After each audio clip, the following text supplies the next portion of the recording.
Well, I had to write mine because I just couldn't speak extemporaneously and say the things that I wanted to say. And I may not be able to do it either this way, but we'll try. I'm not saying Phyllis. You can't hear me?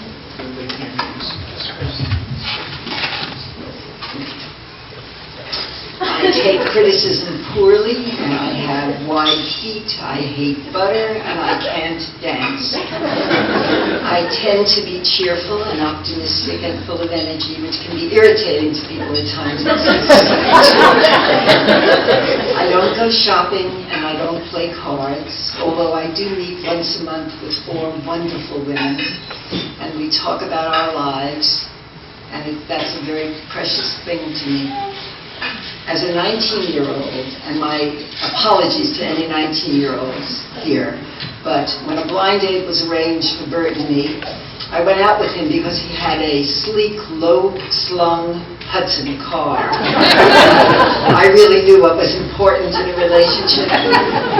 However, I got lucky because I found in him the best partner, the kindest man, a man of integrity and a loving nature. He bought me my college textbooks, and he paid for my Hunter College tuition. One cannot live with Bert without learning about generosity and diligence and devotion. And 60 years later, I never tire of being with him. Of course, part of the deal is getting up at 5 in the morning to go fishing. The boat and me, he loves us equally. And some people have ice cream in their freezers. I have bait. I'm not very good at fashion or decorating, but I have the good fortune of having a dear friend, Audrey, who will rush over at a moment's notice to help us pick the right paint color or show us where to put the couch. I buy cookbooks and diet books in equal number. Never win that. I'm claustrophobic and I hate elevators. Roz and I will climb stairs to avoid riding in elevators, or we'll ask a stranger, even Jack the Ripper, doesn't matter, to accompany us so that we're not alone in that elevator. I enjoy finding a spelling mistake in the morning paper and calling up my dearest friend Charlotte, challenging her to find it as well, and the triumph that we experience as we mockingly feel superior to the New York Times. My granddaughter Dana has taught me how to text. The problem remains that I only know how to text Dana. It's true. Jacob is teaching me what layups in basketball mean. Lori buys Bert and me pounds of tiny, tiny sweet potatoes at the Union Square Market, and we bake them and eat them all. They are now our sensual pleasures. I used to work from 8 to 3, but now I go to work at 3 and come home when it's dark. However, Bert has dinner waiting. Years the kids and I waited for him to come home from the store so that we could eat together, and now the roles are reversed. My work, which I love and which I'm good at, is in teaching struggling children. One of my former students is here today, Rachel, and just an accomplished woman and just a treat to see. I've met extraordinary parents, and I treasure them. They're fierce advocates for their children, and I learn from them every day. Another advantage of working with students is that I've relearned long-forgotten algebraic equations and the causes for the fall of the Roman Empire.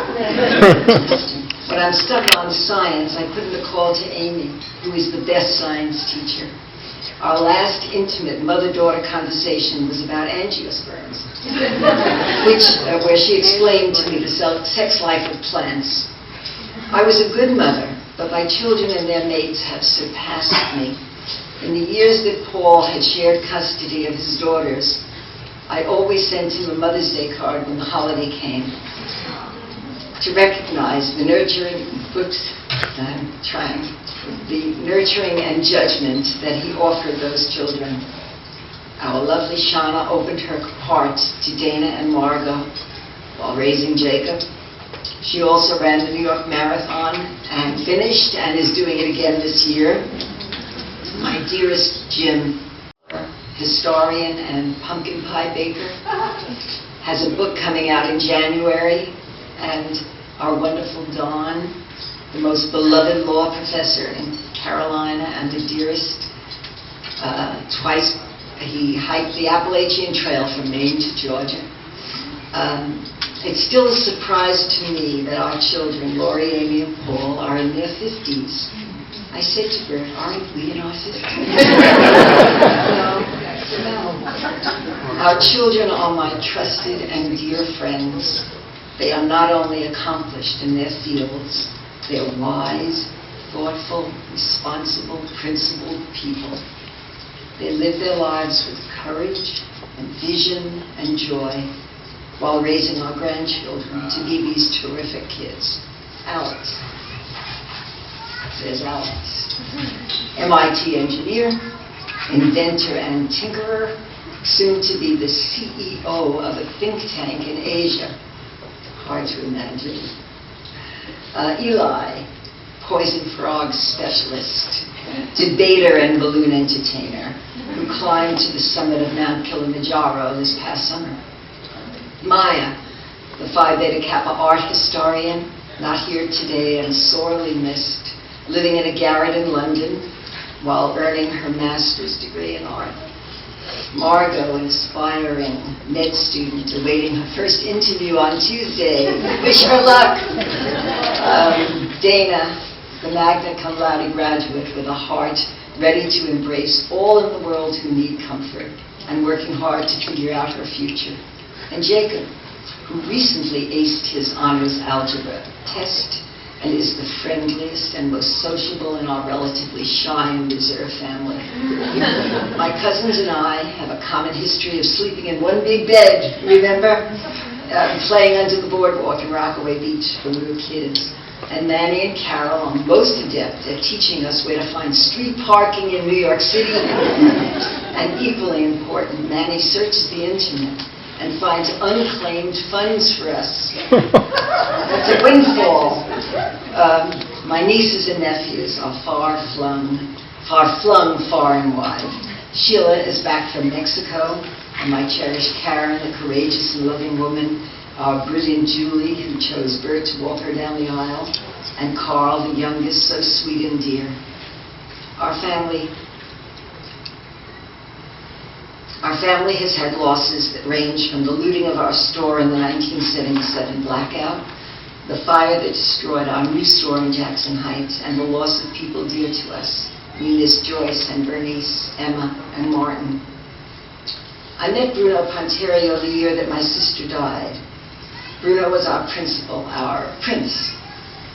His shoes has taps on them, so that the teachers, Cool and Helene and Joanne and Bunny and I, would hear him walking down the hall, approaching our classrooms. We would adjust our window shades to make them even, which was a most important facet of good teaching. Bruno knew the name of each student in our school, and on occasion, when a student resisted getting up for school on time, Bruno would go to the student's home and pull them out of bed and bring them to school. There was a loving atmosphere in our school that was due to Bruno and rubbed off on all of us. A few years ago, Bert and I were talking about our family and life in general.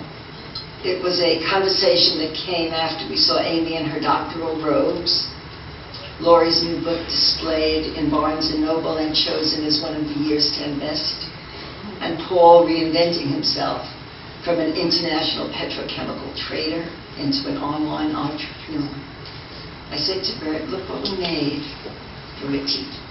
Can't say this. From a teacher and a storekeeper, this has come. And I thank you for sharing this journey with us. And have some coffee and cake.